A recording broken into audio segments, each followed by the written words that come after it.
समीर एक छोटे से किराए के अपार्टमेंट में रहा करता था। वो अब इतना कमा चुका था कि वो अब अपना घर लेने की सोच रहा था। समीर अब एक बहुत अच्छा घर सर्च करता है और वो उसे खरीदने की करता है। सारे मामला तय हो जाने के बाद वो अपने इस नए घर में शिफ्ट हो जाता है। समीर इस बड़े से घर में बस अब अकेला ही रहता है।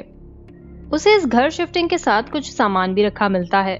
शायद वो सामान पिछले रहने वालों के लिए अब इस्तेमाल में नहीं रहता, इसलिए छोड़ जाते हैं।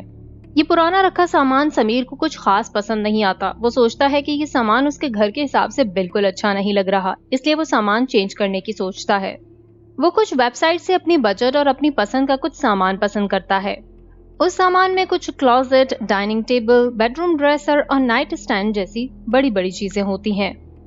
समीर को जो सामान पसंद आता है वो उन लोगों से कांटेक्ट करता है और उनके पास जाके सामान देखता है।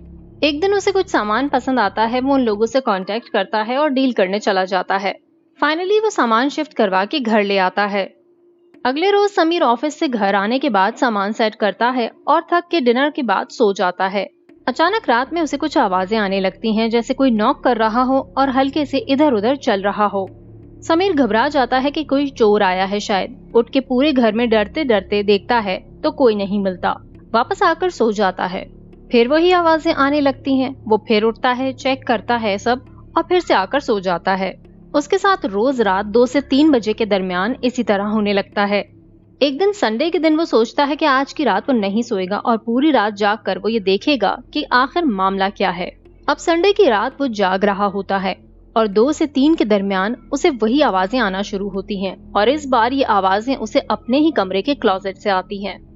अंदर से कोई खटखटा रहा होता है और खौफनाक सी आवाज में समीर को पुकार रहा होता है। समीर बहुत घबरा जाता है क्योंकि अगर कोई चोर होता तो उसे जरूर देखता, क्योंकि आज वो सारा दिन घर पर मौजूद था और जाग भी रहा था। समीर डरते हुए क्लोजेट की तरफ बढ़ता है और दरवाजा खोल के देखता है तो कोई नहीं होता। वो बहुत परेशान हो जाता है और आखिर परेशानी में सोचते सोचते वो सो जाता है। अचानक रात के 4 बजे के करीब उसकी आंख खुलती है तो एक खौफनाक सा साया उसके बिल्कुल ऊपर लहरा रहा होता है और उसे दबोचने लगता है। समीर चीखें मारता घर से बाहर निकलता है और अगले ही रोज वो हमेशा के लिए उस घर को और उसमें मौजूद तमाम सामान को छोड़कर चला जाता है।